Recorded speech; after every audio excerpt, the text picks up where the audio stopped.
c'est bon. Donc, Genèse 2.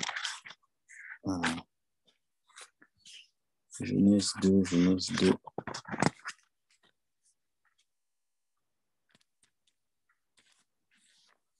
Yahweh Elohim prit l'être humain et le fit reposer dans le jardin d'Éden pour qu'il le travaille et le garde. Yahweh Elohim donna cet ordre à l'être humain en disant: tu mangeras de tout arbre du jardin, mais quant à l'arbre de la connaissance de ce qui est bon ou mauvais, tu n'en mangeras pas, car le jour où tu en mangeras, tu mourras. Et si on remonte un peu, parce que je pense que c'est plus le début, verset 7, Yahweh Elohim forma l'être humain de la poussière du sol. Il souffla dans ses narines le souffle vivant. L'être humain devint une âme vivante. Donc, avant que le Seigneur ne souffle, c'était une âme qui était morte, une forme vivante, une forme morte, une masse qui était morte. Yahweh Elohim planta un jardin d'Éden à l'Orient et il y mit l'être humain qu'il avait formé. Yahweh Elohim fit germer du sol tout arbre désirable à la vue. Donc, tout arbre qui, lorsque tu le regardais, ben, c'était beau, et non seulement beau à voir, mais on dit que c'était bon pour la nourriture. Donc, l'aspect de l'arbre, l'aspect des fruits donnait envie de manger cela. Et l'arbre de vie au milieu du jardin, et l'arbre de la connaissance de ce qui est bon ou mauvais. Un fleuve sortait d'Éden pour arroser le jardin, et de là, il se divisait et devenait 4 têtes. Le nom de l'un était Pichon, c'est le fleuve qui coule en entourant toute la terre de Havila, où il y a de l'or. L'or de cette terre est bon.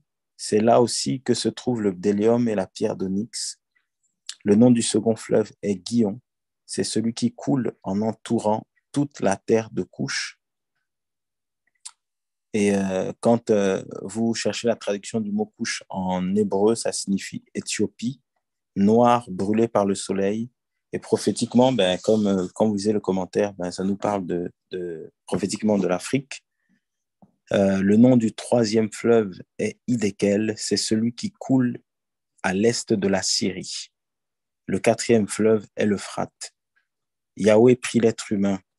C'est-à-dire que l'être humain, à la base, n'était pas dans le jardin d'Éden, mais le Seigneur l'a pris, l'a formé, a soufflé dans ses narines, il a fait de lui une âme vivante, et il a fait reposer dans le jardin d'Éden pour qu'il le travaille et qu'il le garde. Voilà. Et il lui a donné cet ordre en lui disant qu'il ne mangerait pas. Il ne mangerait pas. Il lui a dit 2 fois qu'il mangerait tout arbre du jardin, mais qu'il ne mangerait pas, qu'il ne devait pas manger l'arbre de la connaissance de ce qui est bon ou mauvais, parce que le jour où il en mangerait, il mourrait. Voilà. Donc, en fait, ce qui est magnifique, c'est que quand nous lisons cela, nous comprenons que le Seigneur nous aime, le Seigneur aime sa créature. En fait, quand vous repartez depuis le chapitre 1er, vous voyez comment le Seigneur a fait toute la création, il a tout préparé. Il a tout préparé.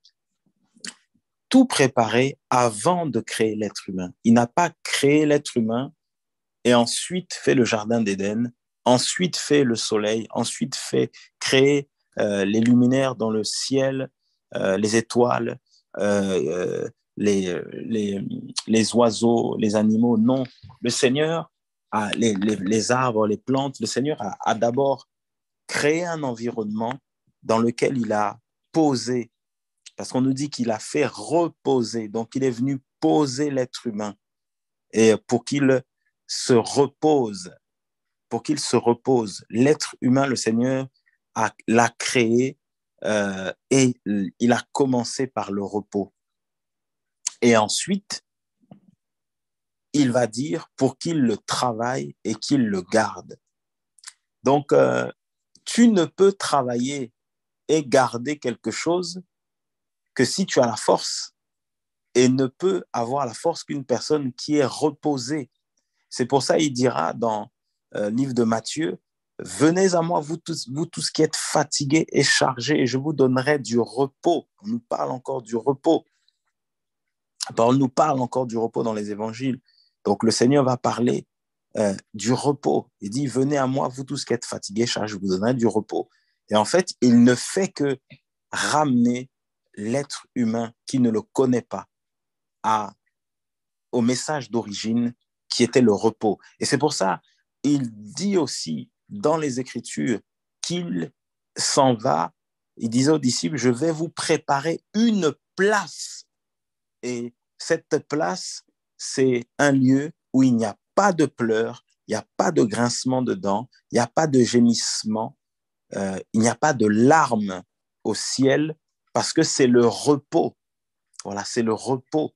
Et c'est pour ça que lorsque Lazare euh, Lazare était déclaré cliniquement mort, le Seigneur a dit, il se repose, il dort. Voilà, il dort, le repos. C'est pour ça aussi que l'homme euh, euh, l'homme naît dans le repos parce que le bébé qui naît ne parle pas. Il est dans le repos parce qu'il ne parle pas. Et il est dans le repos aussi parce que quand il naît, eh bien, en fait, un bébé ne fait que manger et dormir. Donc, même la vie de l'être humain commence par le repos. Regardez, au fur et à mesure que l'être humain évolue, et au fur et à mesure que l'âge évolue aussi, regardez, nous commençons par le repos. Un bébé ne fait que dormir. Il se réveille, il tète, il dort. Et quand il est à l'intérieur, dans le sein de sa maman, de la femme qui le porte, pareil, il dort, il a des mouvements, oui, mais la plupart du temps, il est dans le repos. Et d'ailleurs, il est dans le repos parce qu'il est protégé par voilà, voilà cette membrane qui le protège et tout le liquide qu'il y a à l'intérieur, tout ça, il est protégé, il est dans le repos. Et quand il sort, eh on a des poussettes, on a des landaux, on a des cosy dans lesquels on met les enfants. Et la plupart du temps, le bébé, il dort, il est dans le repos. Et au fur et à mesure que l'âge augmente aussi, vous allez voir que avec l'âge, on a encore plus besoin de repos. On a encore plus besoin de repos. Les personnes âgées, beaucoup passent beaucoup de temps à dormir, à se reposer parce que le corps a tellement donné, tellement euh, travaillé que c'est le repos. Et nous finissons notre vie comment? Dans le repos. Voilà. Le repos, le repos qui est la mort. Voilà. Mais le vrai repos qui attend les fils et filles d'Élohim, c'est là-haut. Donc, tu ne peux travailler et tu ne peux garder que si tu commences par le repos.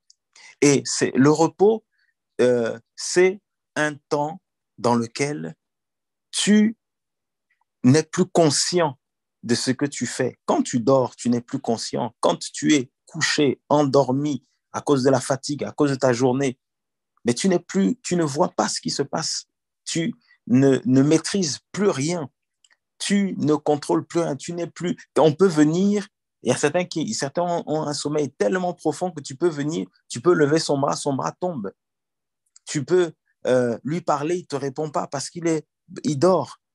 Et en fait, le repos, c'est ce temps-là où le Seigneur est en train de travailler tes sens, travailler ta personnalité, travailler ton caractère, travailler tes émotions, parce que tu es trop émotif ou trop émotive. Le Seigneur travaille tes émotions. Le Seigneur travaille ton caractère. Tout à l'heure, on parlait de la colère, mais il y a trop de colère, il y a trop d'énervement, tu as le sang chaud, tu brûles, tu t'emportes pour un rien. Ce temps de repos, c'est le temps où le Seigneur, il t'enseigne, il brise la colère, il t'enseigne à avoir le contrôle de soi, il t'enseigne dans le repos tout le fruit de l'esprit.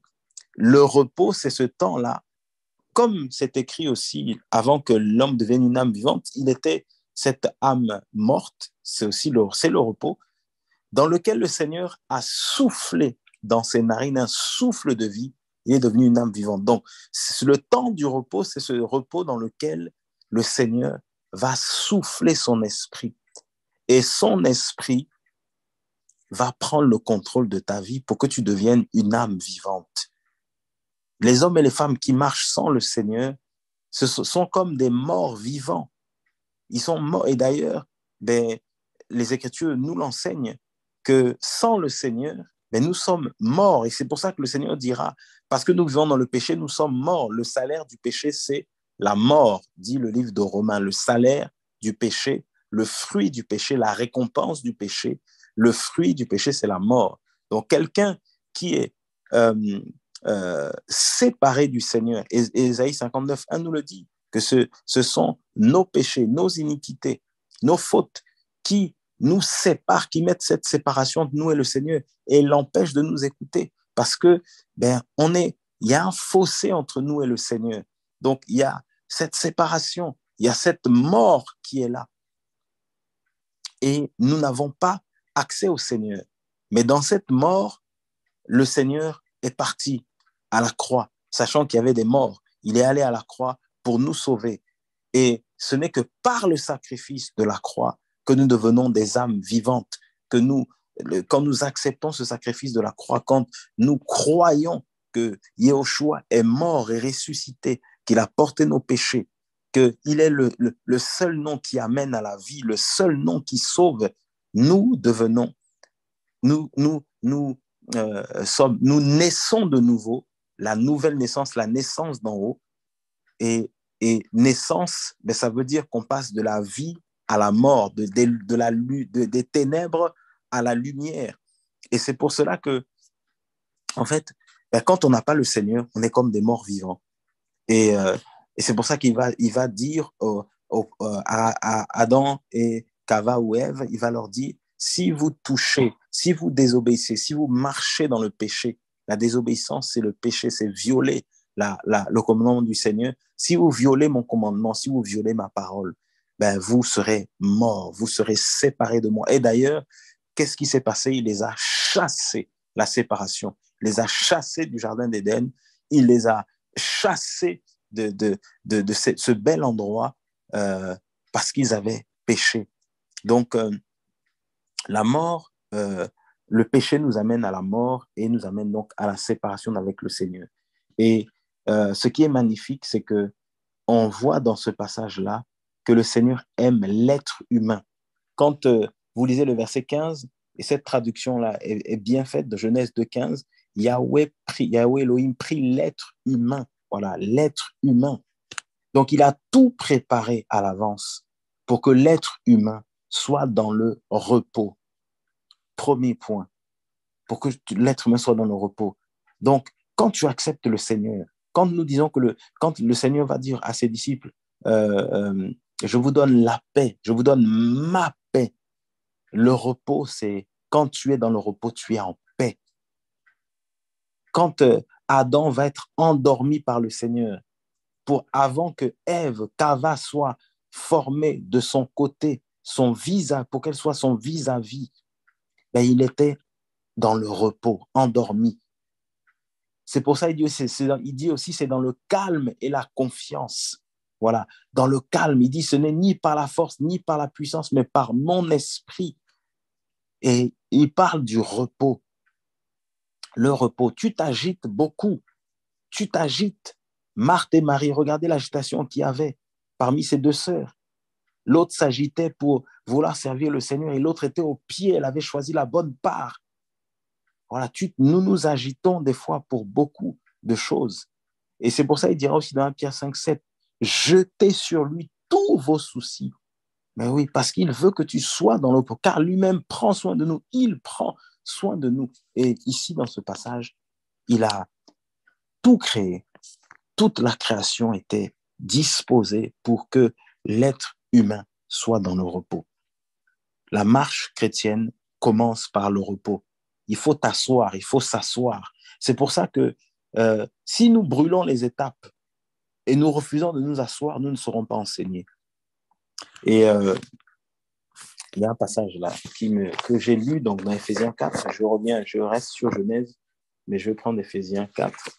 Il y a un passage que je lisais tout à l'heure, dans Éphésiens 4, je crois que c'est à partir du verset 17, je crois. Éphésiens 4, qui explique ce que nous disons là. Donc, Éphésiens 4, à partir... voilà, Éphésiens 4, à partir du verset 17, c'est ça. Voici donc ce que je dis et ce que j'atteste dans le Seigneur.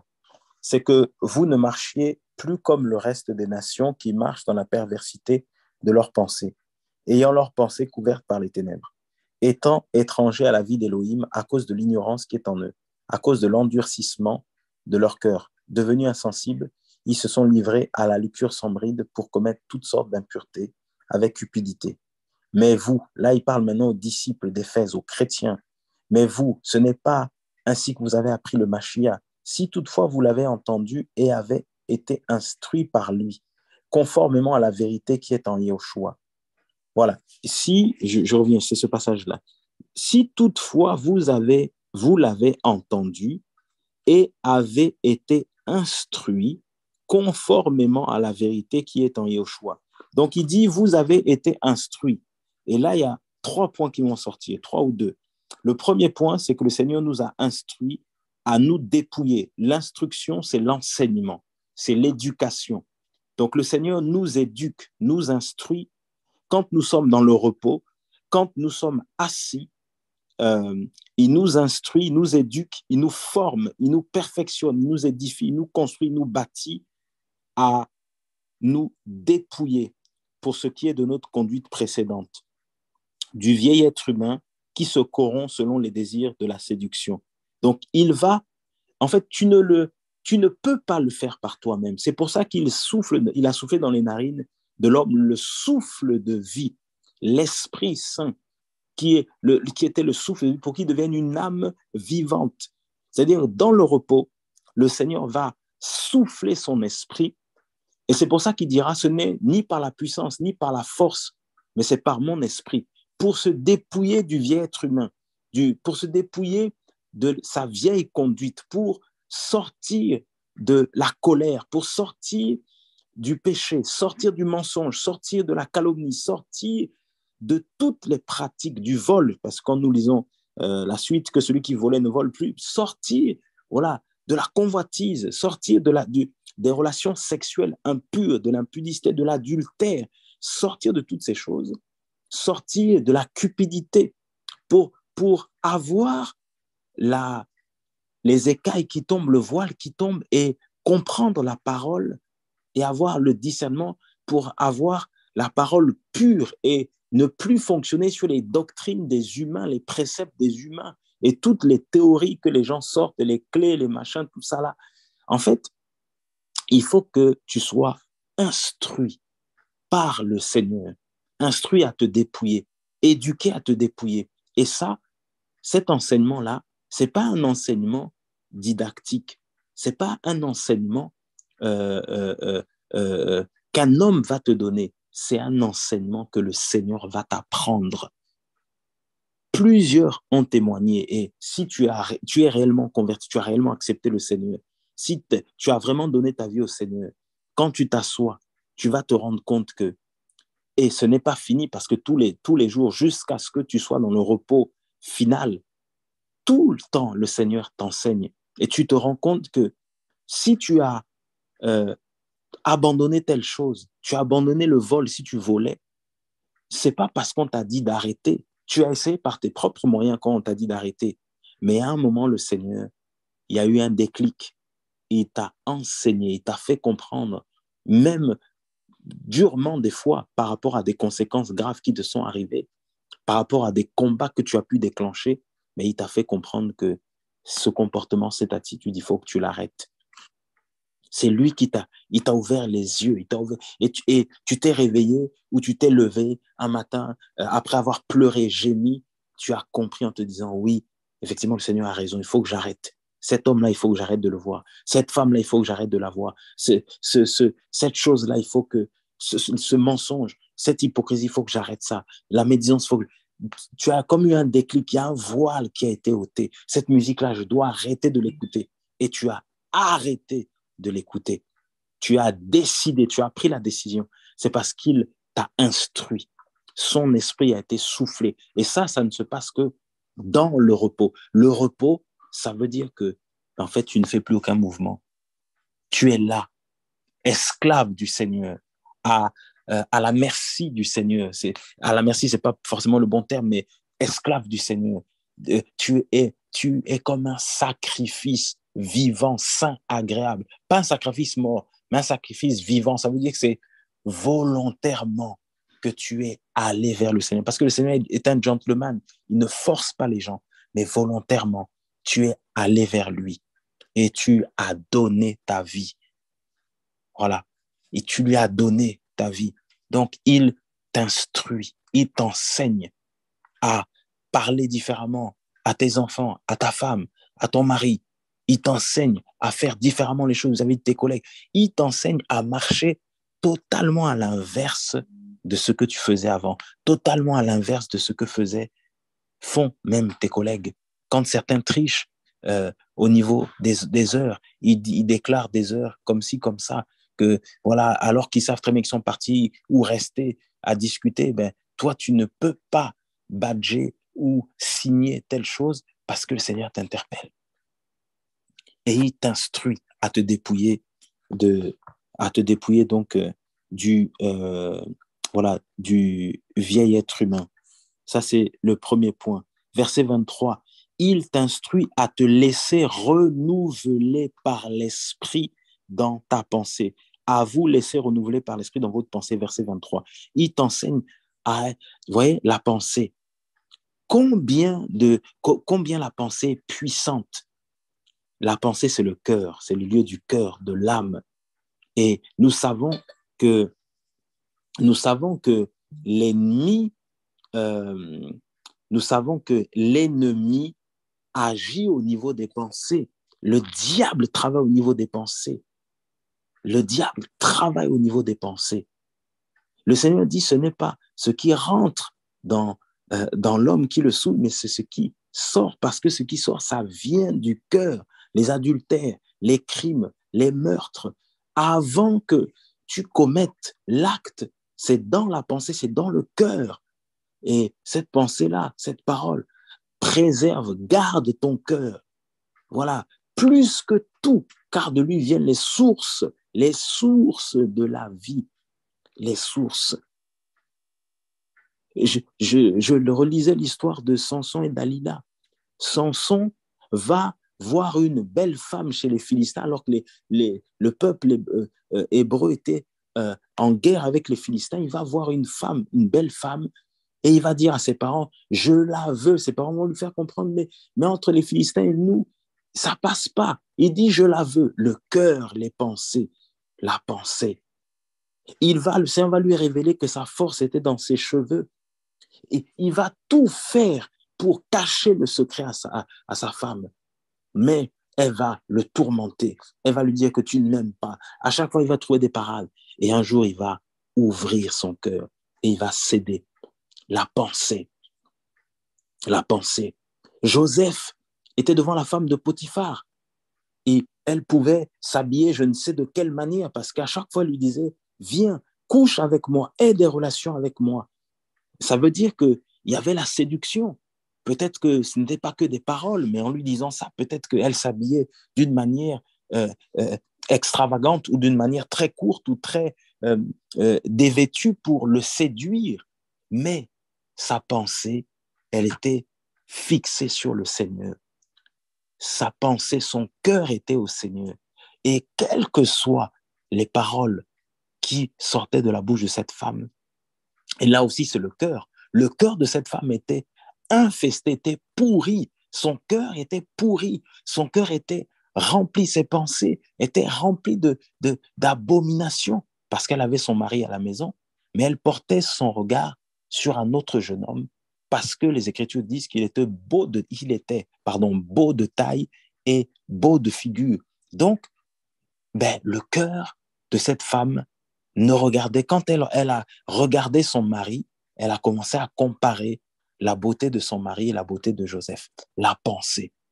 Et Joseph, lui, il avait une autre pensée, c'est qu'il avait rencontré Yahweh, il avait Yahweh, Yehoshua, il avait le Seigneur dans sa vie, parce que Yahweh, c'est Yehoshua, tout simplement. Et, et c'est pour ça que il dit que le deuxième point, c'est que nous soyons, que nous, à vous laisser, ça, là aussi, le repos, laisser. Quand tu es dans le repos, en fait, tu n'as plus de force. Quand tu es dans le repos, d'ailleurs, pourquoi tu te reposes? Parce que tu n'as pas de force. Dans le repos, c'est là où ta force s'arrête et là où la force du Seigneur commence. C'est là où c'est magnifique. Le repos, c'est là où ma force s'arrête et là où la force du Seigneur démarre, commence. Et comme disait quelqu'un, j'ai avant, je raisonnais, je cherchais des solutions par moi-même, je voulais faire ceci, cela. Et puis à un moment, j'ai dit, Seigneur, bon, maintenant je lâche tout, je te laisse faire. Le repos, nous le laissons renouveler notre pensée, l'esprit. Se laisser, ça veut dire, tu n'as plus de prise, tu ne prends plus les décisions par toi-même, tu ne contrôles plus rien. Tu commences à comprendre que tu ne contrôles plus rien et tu saisis que tu ne contrôles plus rien. C'est-à-dire, il t'instruit, il t'éduque, t'enseigne que tu ne contrôles rien, que tu ne maîtrises rien. Et c'est pour ça que les gens du monde avancent en tâtonnant, se cassent la figure. Les dirigeants de ce monde se cassent la figure parce qu'ils pensent qu'ils maîtrisent, ils pensent qu'ils dirigent. Vous pensez que un homme comme le président russe qui est en train de détruire des vies, il y a des innocents qui meurent, ou comme d'autres, on parle de lui, mais il y en a plein dans le monde entier, même ceux qui font des crimes, là, pas forcément à l'état de nation, mais qui vont estorquer des fonds, qui vont agresser des gens dans la rue, qui tuent, qui violent. Vous pensez vraiment que le Seigneur assis sur son trône ne voit pas ces choses-là? Et vous pensez vraiment que dans la justice du Seigneur, le Seigneur ne va pas se révéler? Mais il va se révéler, frère. Il va se révéler. Et en revanche, certaines images, ce que nous avons lu dimanche sur la bénédiction de Deutéronome 28 et la malédiction, mais c'est vraiment important de saisir ces choses-là, frère. Quand tu saisis ces choses-là, mais en fait, tu comprends que mais le Seigneur dit que celui qui obéit à sa parole, il verra la bénédiction, mais celui qui n'obéit pas à sa parole, le malheur va lui arriver. Et c'est là où vous comprenez la vie de beaucoup de gens. Vous comprenez les maladies de beaucoup de gens, vous comprenez la malédiction de beaucoup de nations, de pays. Vous comprenez pourquoi dans certains pays, tout le monde est dans le mensonge, tout le monde est dans le vol, parce que depuis la tête, il y a des voleurs. Et, et tout le pays, c'est le vol. Tout le pays, c'est la corruption. Vous comprenez pourquoi dans dans certains pays, c'est l'orgueil. Regardez le symbole de la France, le coq, l'orgueil. Et vous comprenez pourquoi aussi, eh bien, à cause de cet orgueil, le Seigneur fait rabaisser aussi. Et, euh, euh, et vous comprenez beaucoup de choses qui se passent avec les Écritures. Vous comprenez des fois les catastrophes naturelles. Vous comprenez quand vous creusez un petit peu, vous allez faire des recherches sur ce qui se passe dans telle région, dans tel pays, comment la population vit, ainsi de suite. Et vous commencez à saisir, en fait, la malédiction, la malédiction, le désastre, les désastres même. Quand vous creusez un petit peu dans les familles, vous allez voir, vous voyez que, ah, mais en fait, il fait comme son père, il fait comme sa mère. Et quand vous regardez le travail du Seigneur, vous dites, ah, il est sorti de la malédiction de sa famille. L'ennemi ne voulait pas qu'il se marie ou elle se marie parce que dans toute la famille, personne ne se marie. Mais le Seigneur, depuis que cette personne l'a accepté, la malédiction a été brisée et maintenant les gens commencent à se marier. Et quand vous creusez, parce que un certain monsieur, une certaine femme avait euh, euh, euh, sacrifié pour son propre bien, toute la famille avait déclaré que personne n'allait se marier. Et ça, c'est dans le repos qu'on est instruit par rapport à ça. La pensée est renouvelée. La pensée renouvelée. On va déclarer que ton père, ta mère est sorcier, sorcière, le Seigneur va me permettre que tu vois ces choses-là. Ton cousin, ton frère, ton oncle, peu importe, est sorcier, ton voisin, voilà. Mais le Seigneur va te dire, tu l'aimes. Le Seigneur va dire, aime-le. Oui, il prononce des incantations, il déclare des choses sur ta vie. Mais le Seigneur dira, bénissez ceux qui vous maudissent. Prie, voilà, bénissez ceux qui vous maudissent. Donc, la personne te maudit, tu la bénis. Tu la bénis. À vous laisser renouveler par l'esprit dans votre pensée et à vous revêtir. Il va t'éduquer, t'enseigner, t'apprendre, te bâtir, te perfectionner, te construire pour que tu puisses revêtir, donc habiller, donc le manteau. Tu vas t'habiller du nouvel être humain qui est créé selon Elohim. Donc, il n'est plus créé selon les pensées, ses pensées. Il n'est pas créé selon les désirs de la séduction, mais il est créé selon Elohim. Et c'est un nouvel être humain. Et c'est pour ça qu'on dira, mais tu as changé. Tu ne parles plus comme avant. Tu ne t'habilles plus comme avant. Tu ne fais plus comme avant. Mais le Seigneur, dans le repos, il va t'enseigner. Donc, 3 choses. Il va t'enseigner, t'instruire, t'apprendre, t'éduquer à, le premier point, à te dépouiller. Donc, de ton ancienne conduite, il va t'apprendre à te dépouiller.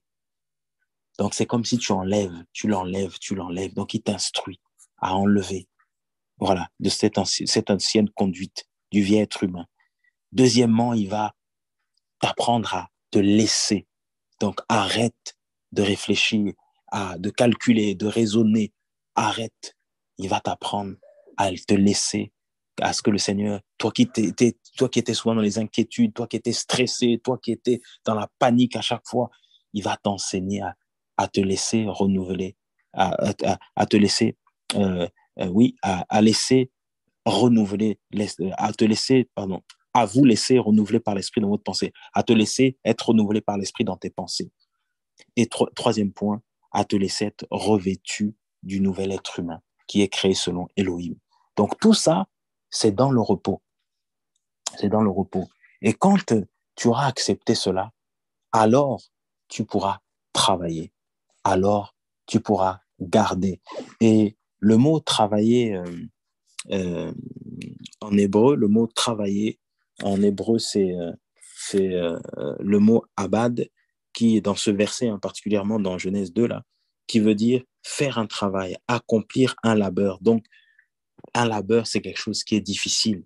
Mais comme tu t'es reposé, comme tu as accepté d'enlever de te dépouiller, voilà, de jeter tout ce qui, les vêtements, les raisonnements, tout ce qui était du vieil être humain, tu as accepté de te revêtir, d'être renouvelé dans ta pensée. Et ensuite, tu pourras revêtir le nouvel être humain qui a été créé selon la justice d'Élohim. On voit bien que, eh ben, si on n'est pas dans le repos, frères et sœurs, si on n'est pas dans le repos, si on n'est pas euh, sous le contrôle de l'Esprit, le contrôle du Seigneur, malheureusement, ben, on ne pourra pas se dépouiller. On va garder notre vieille nature. Et c'est pour ça que nous voyons ben, tous ces voleurs, tous ces impudiques, tous ces adultères, tous ces pédophiles dans les assemblées, ces soi-disant prédicateurs, ces soi-disant prédicatrices, fausses prophétesses, qui sont en train d'abuser des hommes et des femmes, de leur argent, de leur corps, de leurs biens. Voilà. Parce que ce sont que des paroles sur le dépouillement, ce sont que des paroles sur le renouvellement de la pensée par l'esprit, ce ne sont que des paroles sur le revêtement du nouvel être humain. Mais dans la réalité, il n'y a pas le repos. Et c'est pour ça que ne te précipite pas. Et c'est pour ça que nous disons, avant de se dire, oui, je veux servir le Seigneur, je veux faire ça, faire ça, faire ça, est-ce que tu es passé par le repos? Le repos, c'est le silence. Le repos, c'est là où tu apprends à te taire. Parce que quand tu dors, quelqu'un dort, il ne parle pas. Si tu dors et tu dors et tu parles en même temps, là, tu deviens somnambule et tu as besoin de délivrance. Voilà. Là, si tu dors et en même temps tu marches, en même temps tu fais des mouvements, là, tu as besoin de délivrance. Là, il y a un problème. Ou alors tu fais semblant de dormir. Voilà. Mais, ou alors, comme certains qui sont la nuit, vous les voyez dormir, mais en fait, ils sortent de leur corps, ou alors tu es un sorcier ou une sorcière. Voilà. Donc, mais le véritable enfant d'Élohim, il accepte le repos. Il accepte le repos. Et ce n'est que dans le repos qu'il va bien travailler. Parce que quand le Seigneur va, il dit, prenez mon joug qui est doux et léger, mais il pourra travailler parce qu'il aura un fardeau qui est doux et léger. Et c'est pas son fardeau, mais c'est le fardeau du Seigneur. Et tu ne peux travailler qu'avec le fardeau du Seigneur. Alors, pose-toi la question. Tu dis que tu travailles pour le Seigneur. Je dis que je travaille pour le Seigneur, mais quel est le fardeau que le Seigneur t'a donné? Certains ont le fardeau, ont des fardeaux, des pensées que le Seigneur leur a données. Mais est-ce que réellement c'est ce fardeau que tu portes, ça vient du Seigneur? La vision que tu as, le fardeau, c'est une vision. Est-ce que la vision que tu as, elle vient du Seigneur? Cette vision dont tu parles pour les pauvres, pour les démunis, pour le souci des âmes, tout ça. Mais est-ce que réellement le Seigneur t'a communiqué ce fardeau? Et c'est pour ça que, frère, quand le Seigneur t'a communiqué ce fardeau, mais tu ne peux pas abuser des âmes, tu ne peux pas vouloir contrôler les gens, tu ne peux pas vouloir manipuler les gens, tu ne peux pas vouloir abuser des gens, parce que c'est un fardeau, parce que c'est quelqu'un qui a un fardeau, qui a une vision, mais en fait, et dernier point, mais il prend soin, il garde, il entretient le fardeau, la vision que le Seigneur lui a donnée, il l'entretient, il en prend soin. Vous avez, quelqu'un qui a des œufs dans la main, il sait que les œufs, dès que ça tombe, ça se casse, ça va cogner, que ça se casse. Mais c'est comme s'il a l'image, comme s'il a des œufs dans la main. C'est fragile. Le fardeau, la vision est fragile. Fragile. Dès que le péché rentre, la vision se casse. Dès que le péché rentre, la vision est tordue. Dès que le péché rentre, la vision est déformée. Dès que le péché rentre, la vision, elle est morte, elle est tuée. Elle est tuée, la vision. Et Adam et Ève ou Cava, ben, ils ont tué la vision. Et c'est pour ça qu'ils ont été chassés. Et c'est pour ça que le Seigneur dira, ce ne sont pas tous ceux qui disent Seigneur, Seigneur qui hériteront du royaume du ciel, mais c'est ceux-là qui font la volonté du Père, la volonté du Seigneur, la volonté d'Élohim. Et ceux-là qui protègent, préservent, garder c'est protéger, garder c'est veiller, c'est veiller à, garder c'est, oui, protéger, sécuriser, garder le jardin, garder.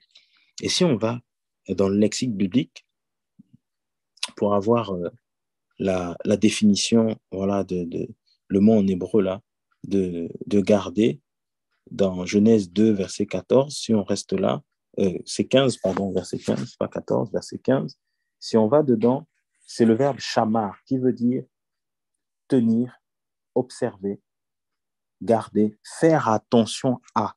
Voilà, faire attention à. Donc, et c'est pour ça que, ben, celui qui porte le fardeau du Seigneur, celui qui dit que le Seigneur l'a appelé, mais il fait attention à ce qu'il dit, il fait attention à ce qu'il fait, il fait attention aux associations, aux hommes et aux femmes avec qui il peut travailler, peut collaborer. Deux hommes peuvent-ils marcher ensemble sans s'être convenus au préalable? Voilà, les alliances. Est-ce que réellement le Seigneur t'a dit que vous marchez dans le même sens? Voilà, deux hommes marchent-ils ensemble sans être convenus au préalable? Mais non. Voilà, avant de bâtir une tour, il faut calculer la dépense. Avant de s'engager dans un mariage, ben, il faut calculer la dépense. Quand je dis dépense, je ne parle pas de matériel. Et il faut être sûr que le Seigneur t'a embarqué là. Il faut être sûr que c'est l'homme que le Seigneur t'a donné. Il faut être sûr que c'est la femme que le Seigneur t'a donné. Il faut avoir eu l'aval du Seigneur. Il faut avoir eu le sceau, la validation de Yahushua. Avant de partager ce songe, cette vision, tout ça aux frères, à la sœur, il faut avoir eu l'aval du Seigneur. Faire attention aux associations, là où tu vas, faire attention tu veux déménager, tu veux partir, fais attention. Celui qui a le fardeau, il fait attention pour ne pas déplaire au Seigneur, pour ne pas attrister l'esprit. On l'a eu dans Ephésiens, n'attristez pas l'esprit. Et c'est veiller, voilà. Veiller à, s'attendre à, veiller, retenir, enregistrer. Voilà ce que ça veut dire. Voilà. Restreindre, contenir. Le Seigneur il y aura forcément des restrictions.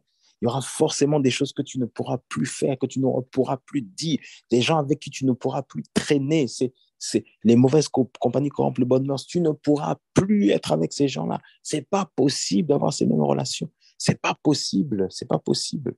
C'est pas possible.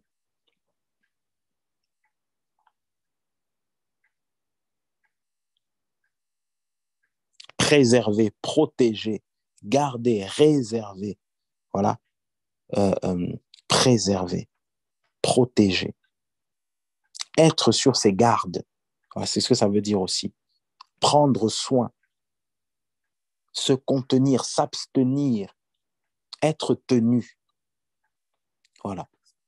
Donc, voilà, que le nom du Seigneur soit béni. Voilà pour ce passage, que son nom soit vraiment glorifié et que le Seigneur vraiment nous aide, vraiment, que nous aide vraiment par rapport à ça. Que le Seigneur nous aide. Voilà, que le Seigneur nous aide. Que son nom soit béni, que vraiment nous puissions accepter, parce que le Seigneur a toutes choses que le Seigneur a fait, il a fait toutes choses belles en son temps, et c'est pour ça qu'il a tout préparé pour toi, pour moi, il a tout préparé. Il dit, je connais les projets que j'ai formés sur vous, projets de paix et non de malheur, afin de vous donner un avenir fait d'espérance. C'est Jérémie, je crois, c'est 29:11. Voilà, il a tout préparé. Le Seigneur a tout préparé.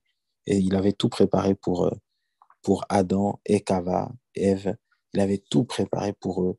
Et, et c'est pour ça mais il n'a fait que les emmener dans cet endroit magnifique qu'il a préparé pour eux. Et il a dit, je vais vous préparer quoi? Une place. Donc il a aussi tout préparé pour que toi et moi, nous puissions aller à cette place qu'il a préparée. Je vais vous préparer une place. Je vais vous préparer une place. Et quand vous lisez aussi Deutéronome 28, que nous avons lu dimanche, la bénédiction, la malédiction, tout est dedans. Il a tout préparé.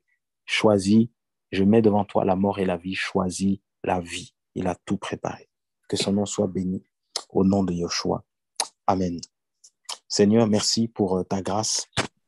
Merci, Père, pour Seigneur, merci pour Seigneur, vraiment tout ce que Seigneur nous partageons. Seigneur, nous avons partagé